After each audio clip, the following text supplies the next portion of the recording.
غیرت کے نام پر قتل، ایک ہی ملک میں دو مختلف سوچیں، دو مختلف کلچر. ذرا سوچ کے تو دیکھیں.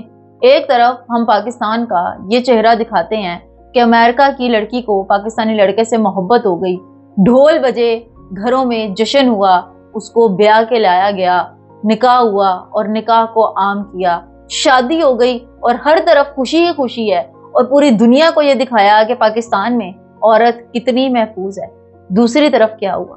دوسری طرف کیا وہ بیٹی نہیں تھی؟ کیا وہ پاکستان کی بیٹی نہیں تھی؟ کیا وہ ہمارے ملک کا ساسا نہیں تھی؟ اس نے اگر محبت کر لی تو اس کی پیٹھ میں 9 گولیاں ماری گئیں، اس کو جان سے مارا گیا، اس کو مردوں کی بھیڑ میں مارا گیا.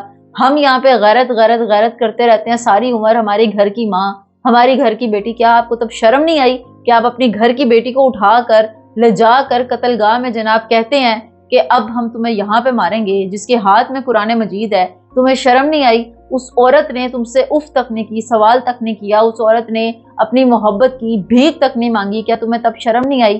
کیا تب وہاں کھڑے مردوں کو غیرت نہیں آ رہی تھی کہ ہم اتنے لوگوں میں اپنی گھر کی جو بیٹی ہے، جو گھر کی عزت ہے، جس نے نکاح کیا، نکاح کوئی جرم تو نہیں ہے، نکاح تو ویسے بھی کہتے ہیں کہ اسلام میں عام کریں، آپ اس کو اٹھا کے آپ اتنے مردوں میں لے جا کے اس کی پیٹھ میں گولیاں مار رہے ہیں. اس کے جو شوہر ہے جس نے اس عورت سے نکاح کیا تھا، آپ اس کو بھی مار رہے ہیں. اس کے بعد ان کی ڈیڈ باڈیز بھی نہیں مل رہی، اس کے بعد کیس کو بھی دبایا جاتا ہے. کیوں؟ کیونکہ یہ جرگہ سسٹم ہے. کیوں؟ کیونکہ یہ صدیوں سے چلتا آ رہا ہے. کیوں؟ کیونکہ عورت کو تو حق حاصل ہی نہیں ہے نا ہمارے معاشرے میں کہ عورت پسند کی شادی کرے.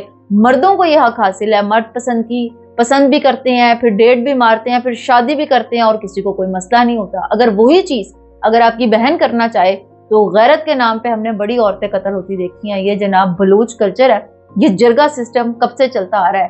اب جناب ایک طرف تو امریکن لڑکی آتی ہے تو آپ خوشی مناتے ہیں، اور دوسری طرف اپنی پاکستان کی بچی کوئی پاکستانی بچے سے شادی کرتی ہے تو آپ اس کو جان سے مار دیتے ہیں. کسی کو شرم نہیں آئی؟ کوئی ایک ان لوگوں میں کھڑا مرد نہیں تھا جو اٹھ کے یہی کہہ دے کہ بھائی اس نے نکاح کیا ہے، اس نے کوئی جرم تو نہیں کیا، تم اس کو یہ سزا کیوں دے رہے ہو؟ اتنی مردوں کی بھیڑ میں وہ اکیلی عورت کھڑی رہی، وہ نہتی عورت جس کے ہاتھ میں اسلحہ بھی نہیں تھا جناب، اور اس نے چپ کر کے یہ بات قبول کی اور ایک آہ تک نہیں بھری کہ بھائی اب یہ میرا انجام ہے اور میں اپنے انجام کو پہنچ گئی ہوں، میں نے محبت کی ہے. وہ مطمئن تھی. لیکن کیا یہ لوگ مطمئن ہو پائیں گے جو اتنے لوگ کھڑے ہوئے تھے اس کے سامنے اس کو گولی مارنے کے لیے؟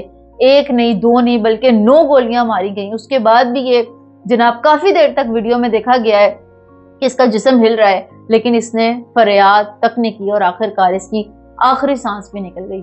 یہ ہے ہمارا کلچر، جس کو ہمیں پتہ بھی ہے کہ جناب یہاں پر اس طرح ہوتا ہے.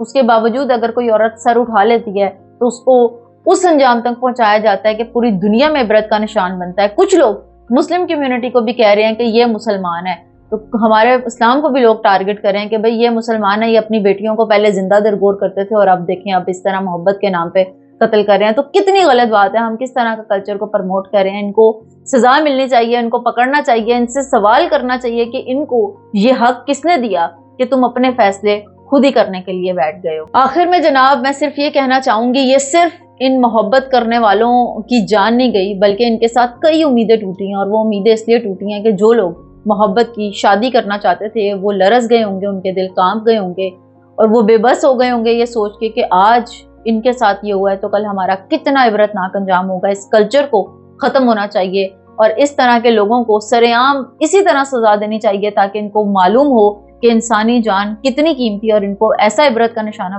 بنانا چاہیے تاکہ کل کو اگر کوئی بھی محبت کرنے والا سر اٹھائے یا کسی نے نکاح کیا ہے تو وہ ڈنکے کی چوٹ پہ کرے، نہ کہ وہ اس طرح ڈر ڈر کے کرے. کامنٹ سیکشن میں بتائیے گا ویڈیو دیکھنے کے بعد آپ کے کیا تاثرات ہیں.